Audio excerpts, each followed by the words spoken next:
Alright, good afternoon, Earth. This is Adam Search broadcasting from the Mushroom Mansion, Taos, New Mexico, working on oil painting conscientious emergence. And last night I mislabeled the painting I was working on, abyssal light, alchemical light. I was working on alchemical light earlier, and they both got lights in their names, so I fucked it up, but it's okay. Anyway, today we are working on highlight edges, like that, and some features. And I'm going to fuzz them all out with this little soft brush, and it's pretty much just a pinkish white mixed up with some linseed oil and liquid to make a about 50-50 translucency blend. So, okay, here we go. See how far we can get.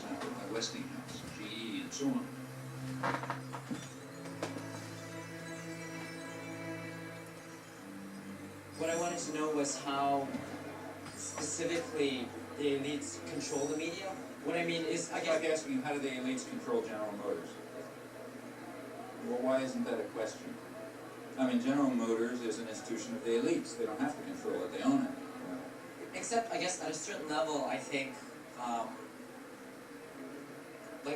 guess I work with student press, so I know, like, reporters and stuff. The elites don't control the student press. Well, I'll tell you something. You try in the student press to do anything that breaks out of conventions, and you're going to have the whole business community around here down in your neck, and the university's going to get threatened, and, you know, I mean, maybe nobody will pay any attention to you, that's possible. But if you get to the point where they don't stop paying attention to you, the pressures will start coming. Because there are people with power. There are people who own the country, and they're not going to let the country get out of control. What do you think about that? This is the old cabal theory that somewhere there's a room with a baize-covered desk, and there are a bunch of capitalists sitting around, and they're pulling string. These rooms don't exist. I mean, I hate to tell Young Chomsky this. You don't share that. I think it is the most absolute rubbish I've ever heard. This is the current fashion in universities. You know, it's patent nonsense, and I think it's nothing but a fashion. It's a way that intellectuals have of feeling like a clergy. I mean, there has to be something wrong.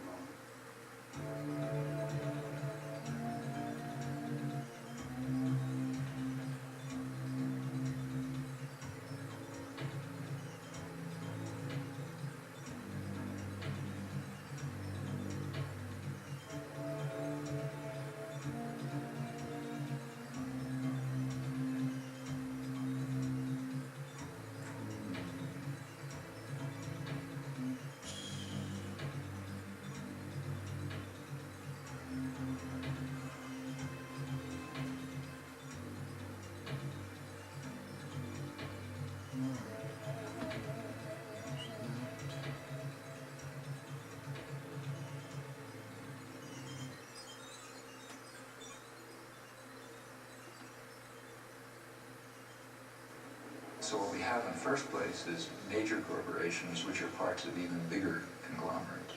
Now, like any other corporation, they have a product which they sell to a market. The market is advertisers, that is other businesses. What keeps the media functioning is not the audience. They make money from their advertising. And remember, we're talking about the elite media, so they're trying to sell a good product, a product which raises advertising rates. Ask your friends in the advertising industry, that means that they want to adjust their audience to the more elite and affluent audience. That raises advertising rates. So what you have is institutions, corporations, big corporations, that are selling relatively privileged audiences to other businesses. Well, what point of view would you expect to come out of this? I mean, without any further assumptions, what you predict is that what comes out is a picture of the world, a perception of the world, that satisfies the needs and the interests and the perceptions of the sellers, the buyers, and the product. Now, there are many other factors that press in the same direction. If people try to enter the system who don't have that point of view, they're likely to be excluded somewhere along the way. After all, no institution is going to happily design a mechanism to self-destruct. It's not the way institutions function. So they all work to exclude or marginalize or eliminate dissenting voices or alternative perspectives and so on because they're dysfunctional. They're dysfunctional to the institution itself. Do you think you've escaped the ideological indoctrination of the media?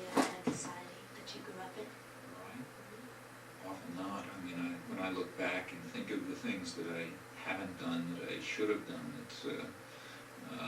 it's very, it's not a pleasant experience. So what's the story of young Noel in the schoolyard?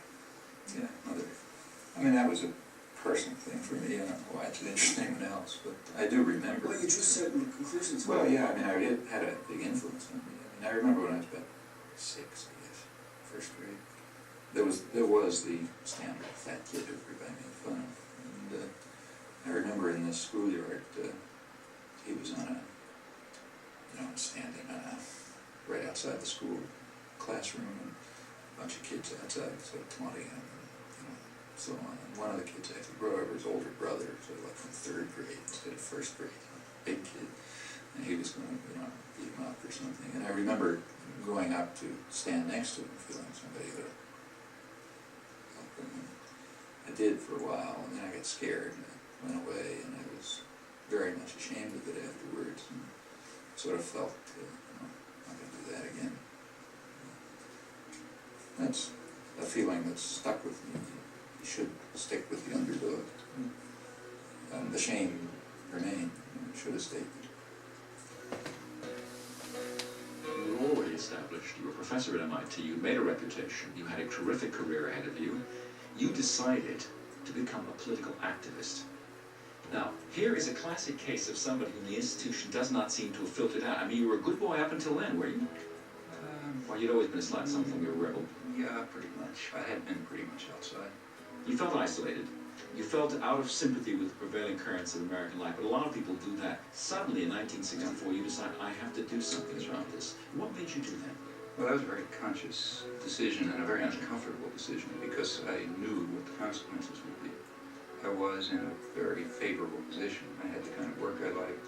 We had a lively, exciting department. The field was going well. Personal life was fine. I was living in a nice place. Children growing up. Everything looked perfect, and I knew I was giving it up.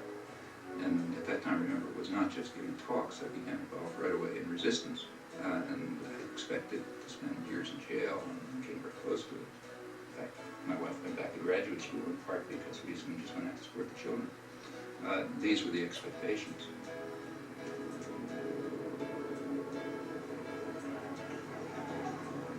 And I recognized that if I returned to these interests, which were the dominant interests of my own youth, life would become very uncomfortable. Because I know that in the United States, you don't get sent to a psychiatric prison, and they don't send a death squad after you, and so on. But there are definite penalties for breaking the rules. So these were real decisions. And it simply seemed at that point that it was just hopelessly immoral not to. I'm Noam Chomsky. I'm on the faculty at MIT, and I've been getting more and more heavily involved in anti-war activities for the last few years.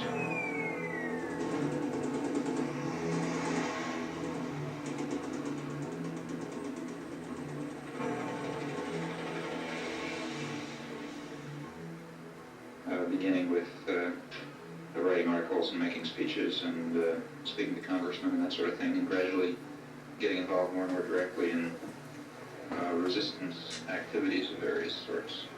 I've come to the feeling myself that the most effective form of political action that is open to a responsible and concerned citizen at the moment is action that really involves direct resistance, refusal to take part in what I think are war crimes, to raise the domestic cost of American aggression overseas through non-participation and support for those who are refusing to take part, in particular draft resistance throughout the country.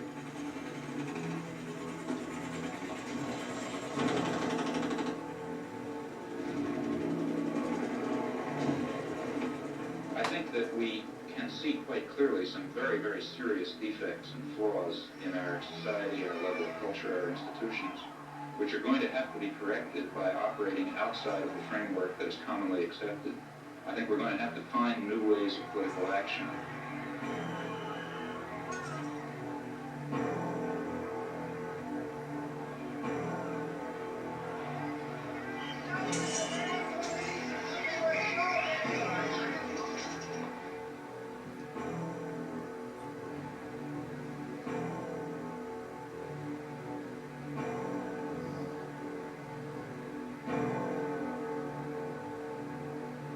rejoice in your disposition to argue the Vietnam question, especially when I recognize what an act of self-control this must involve. It does. Sure. It really does. I mean, I think this is the kind of issue where sometimes I lose my temper. Maybe not tonight. Maybe not tonight. Because if you would, I'd smash you in the goddamn face. You say Good reason for not losing my temper. you say the war is simply an obscenity, a depraved act by weak and miserable men. Including all of us. Including myself. Including every, that's the next sentence. Same sentence. Sure, because you count everybody in the company of the guilty. I think that's true. Yeah. But See, one of the points I was this is a trying... sense of theological observation, isn't it? No, I don't think so. Because someone points out if everybody's guilty of everything, then nobody's guilty of anything. No, I don't believe that. See, I think the point that I'm trying to make, and I think ought to be made, is that the real, at least to me, I say this elsewhere in the book, what seems to me a very, in a sense, terrifying aspect of our society and other societies is the equanimity and the detachment with which sane, reasonable, sensible people can observe such events. I think that's more terrifying than the occasional Hitler or Illuminated or other that crops up. These people would not be able to operate were it not for this apathy and equanimity. And therefore I think that it's, in some sense, the sane and reasonable and tolerant people who share a very serious burden of guilt that they very easily throw on the shoulders of others who seem more extreme and more violent. 12 million pounds of confetti dropped into New York City's so-called Canyon of Heroes. Americans were officially welcoming the troops home from the Persian Gulf War. So it worked out really great for us. I mean, it just goes to show that we're a mighty nation and we'll be there for no matter what comes along. I mean, it's the strongest country in the world and you got to be glad to live here. So tell me what you feel about media coverage of the war. I guess it was good. It got to be a bit much after a while, but I guess it was good to know everything, you know. I guess in Vietnam you didn't really know a lot was going on, but here you pretty much up to the moment on everything, so I guess it was good to be informed.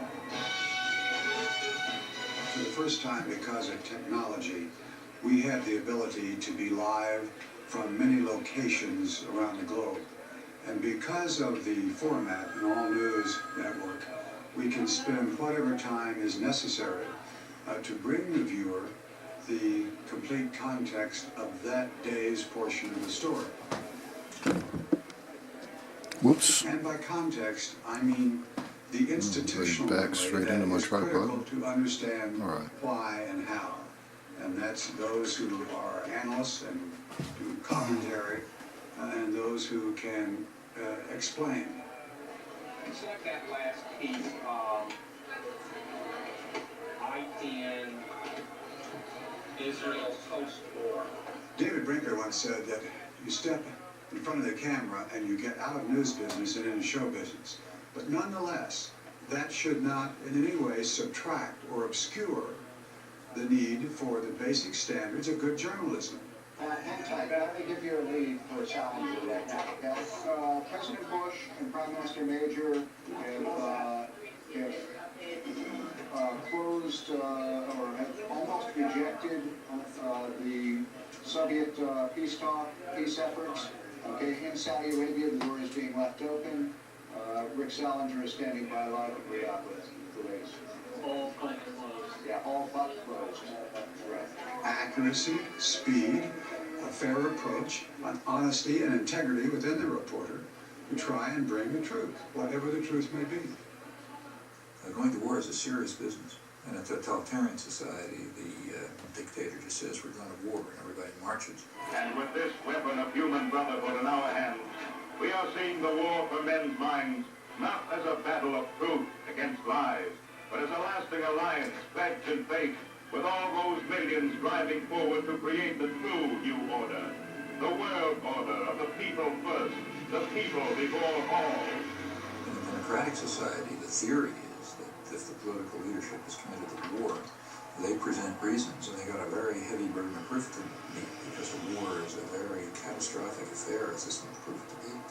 The role of the media at that point is to is to present the relevant background, for example, the possibilities of peaceful settlement, such as what they may be, have to be presented, and then to present, to offer a forum, in fact encourage a forum of debate over this very dread decision to go to war and in this case kill hundreds of thousands of people and leave two countries wrecked and so on.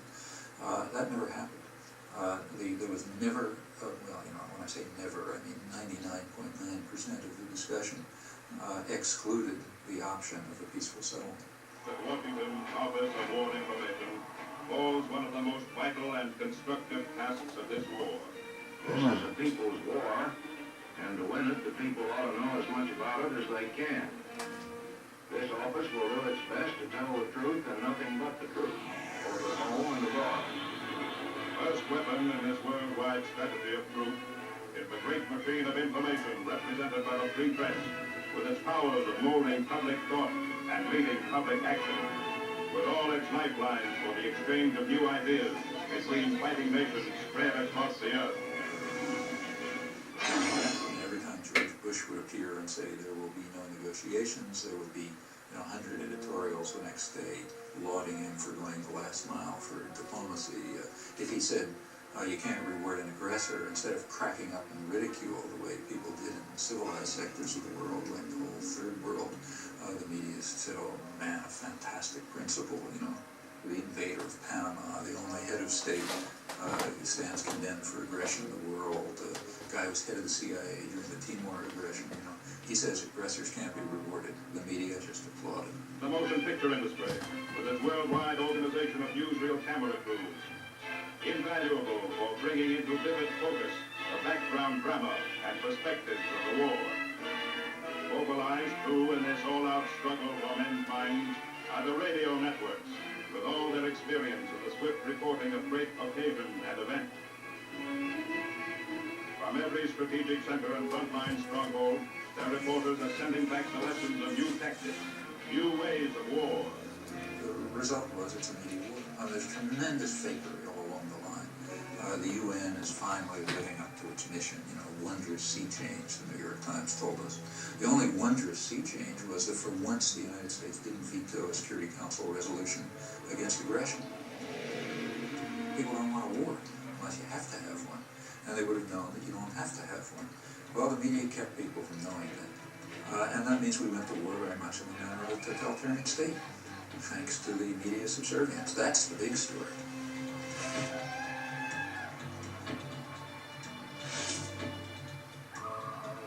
Now, remember, I'm not talking about a small radio station in Laramie. I'm talking about the national agenda-setting media. If you're on a radio news show in Laramie, chances are very strong that you pick up what was in the Times that morning and you decide that's the news. In fact, if you follow the AP wires, you find it in the afternoon. They send across tomorrow's front page of the New York Times. That's so that everybody knows what the news is. And the perceptions and the perspectives and so on are sort of transmitted down, and not to the precise detail, but the general picture is pretty much transmitted elsewhere. The foreign news comes here to the foreign news desk. The editor is Bob Hanley. Bob, I suppose you get far more foreign news than you could possibly use in the paper. Yes, we do. We get a great deal more than we can accommodate in a day. And your job is to weed it out, I suppose. This is the selection center, as it were. And when I have selected it, I pass it across the desk to one or the other of these sub-editors. It comes back to me, and on this chart, I design the page. That is page 1 and page 2. Fine, Bob. Thank you very much.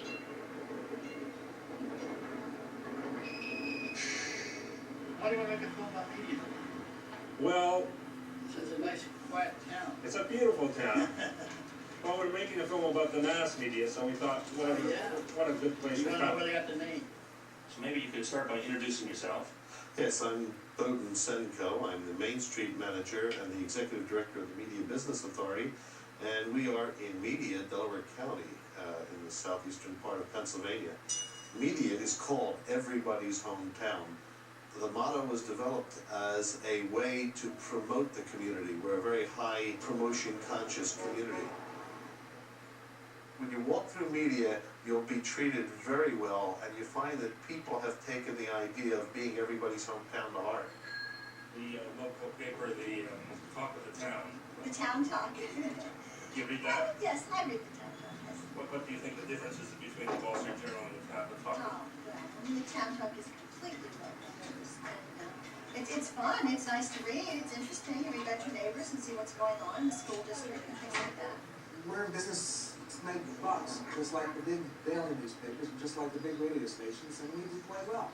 And rightfully so, because we work very hard at it. I just want to show you a copy of the paper here, the way it is this week. It's plastic wrapped on all four sides, weatherproof, hung on everybody's front door, and many times you'll find that this paper runs well over 100 pages a week. This particular edition, you have to remember there are 5 editions. This happens to be the Central Delaware County edition, which is the edition that covers media in Pennsylvania. What you see here now is the advertising and composition department. Say hello, guys, will you? Hi. What we're doing now is we're putting red dots, green dots, and yellow dots up on the map, wherever there is a store. Now, the red dots are the stores that don't advertise with us at all.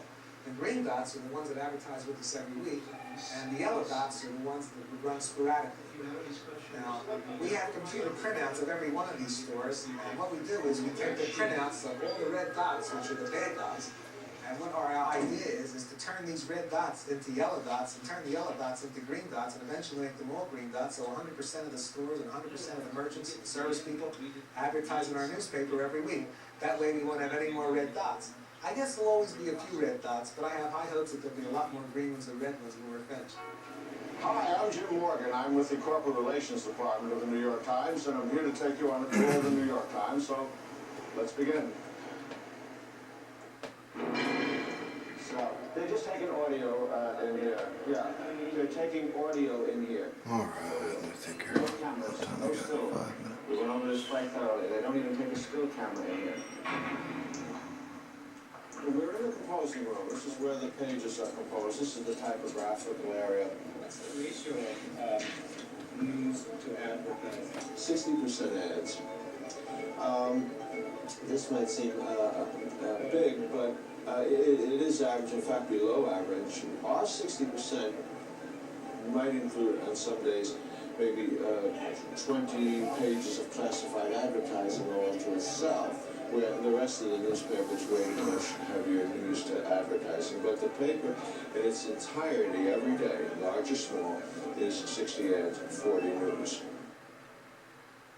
Well, that completes our tour of the New York Times, and I hope you found it informative, and I hope that you read the New York Times every day of your life from now on. Now, there are other media, too, whose basic social role is quite different. It's diversion. There's the real mass media, the kinds that are aimed at, the guys who Joe Sixpack, that kind of. The purpose of those media is just to dull people's brains. This is an oversimplification, but for the 80% or whatever they are, the main thing for them is to divert them, to get them to watch National Football League, and to worry about, mother with child with 6 heads or whatever you pick up in the, in the thing that you pick up on the supermarket stands and so on, or look at astrology or get involved in fundamentalist stuff or something. Just get them away, get them away from things that matter, and for that it's important to reduce their capacity to think. The sports section is handled in another special department. The sports reporter must be a specialist in his knowledge of sports. He gets his story right at the sporting event and often sends it in to his paper play-by-play. It's a sport. That's another crucial example of the indoctrination system, in my view. For one thing, because it offers people something to pay attention to that's of no importance. That keeps them from worrying about keeps them from worrying about things that matter to their lives that they might have some idea about doing something about. And in fact, it's striking to see that the intelligence that's used by ordinary people in sports. I mean, if you listen to radio stations where people call in, they have the most exotic information, understanding about all kind of arcane issues. And the press undoubtedly does a lot with this. I remember in high school, pretty old, I suddenly asked myself at one point, why do I care if my high school team is a football team? I mean, I don't know anybody on the team, you know. It had nothing to do with me. I mean, why am I cheering for my team? It doesn't make any sense, you know. But the point is, it does make sense. It's a way of building up irrational attitudes of submission to authority, and, you know, group cohesion behind the, you know, leadership elements. In fact, it's training in irrational jingling. That's also a feature of competitive sports. I think if you look closely at these things, I think typically they do have function. And that's why energy is devoted to supporting them and creating a basis for them, and advertising are willing to pay for them, and so on. I'd like to ask you a question essentially about the methodology and study. How would one go about doing that? Well, there are a number of ways to proceed. One obvious way is to try to find more or less paired examples. History doesn't offer true controlled experiments, but it often comes pretty close. So one can find atrocities or abuses of one sort that on the one hand are committed by official enemies, and on the other hand are committed by friends and allies, or by the favored state itself, by the United States in the U.S. case. And the question is whether the media accept the government framework or whether they... Alright, that starts giving her kind of a ghostish glow. I dig it. For the next step, that's all for the moment, anyway. That's Adam Sturch broadcasting from the Mushroom Mansion House, Mexico, working on oil painting, conscientious, emergence. Okay. Take this off the tripod or leave it. Yeah, I'll just shoot it like this. Okay. Alright then, have a good day.